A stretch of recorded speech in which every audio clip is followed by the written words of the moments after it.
just continuing in the line we were sharing, just was said that God said that He has given Daniel both favor and goodwill. And we said that that represents favor unlimited, because it's not just giving him favor, but it's also giving him that which produces favor. So he said, like putting the well in that place, such that there's an everlasting replenishment. It doesn't end. Same thing God talks about, that give and it shall be given, pressed down, shaken together, and running over. Anything God does is to show forth His glory, right? God is not the person that a lot of religious people represent to us. That's not God. You talk out of their ignorance. When you read the Bible, you see that He's a God of glory. He's a God of weightiness. He's a God of differentiation. He's a God that wants to mark His own house by His presence, by His fullness. Right? Let's dig a bit further into what those two words are by looking at what the Hebrew words they come from is, right? And the word for favor is the word chesed.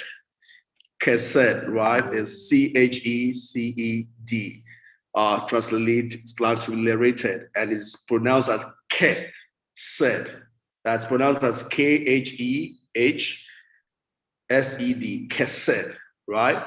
And it's just a simple word that means the same thing we've talked about from an English understanding. It just means goodness, kindness, right? And probably the first usage of that word in scripture is Genesis 19:19. And Genesis 19:19 reads, "Indeed, now your servant has found favor in your sight," right? And you have increased your mercy, which you have shown me by saving my life.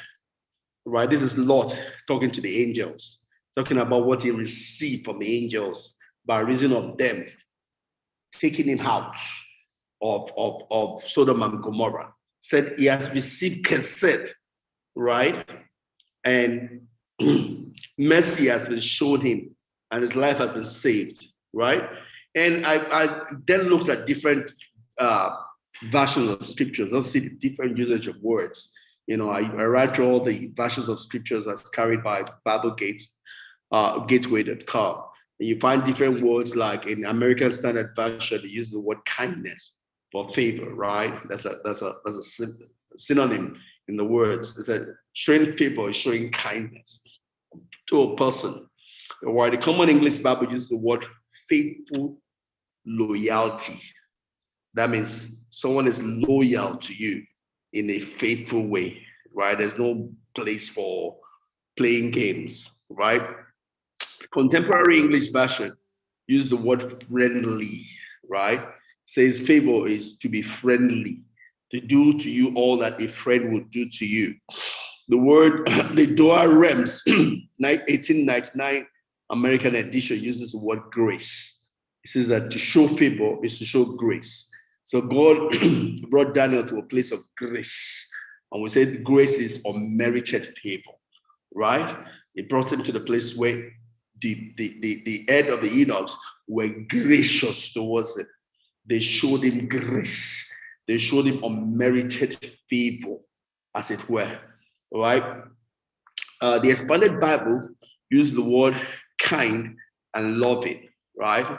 More like put it two together, it says loving kindness, right? It's to have to show favor to somebody is to be loving towards the person, to show kindness to the person, right? The Living Bible uses the word special appreciation.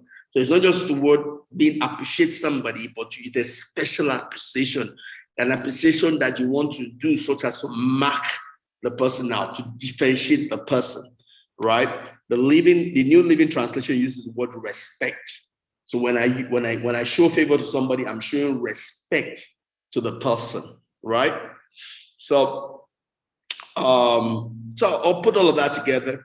We're just talking about giving one. Chesed is just giving love and compassion, right? We looked at all of that together, and what we'll then look at is I think we have enough time. Let's go and look at what the word goodwill is. Oh, we don't. We're running out of time. We'll do goodwill tomorrow. But just to summarize, when I show favor, I'm showing respect to a person. I'm showing special appreciation to a person. I'm showing love. I'm showing kindness. I'm showing grace. I'm showing friendliness. I'm showing faithful loyalty. I'm showing kindness, right? Those are the things we want to cultivate because it is available to us.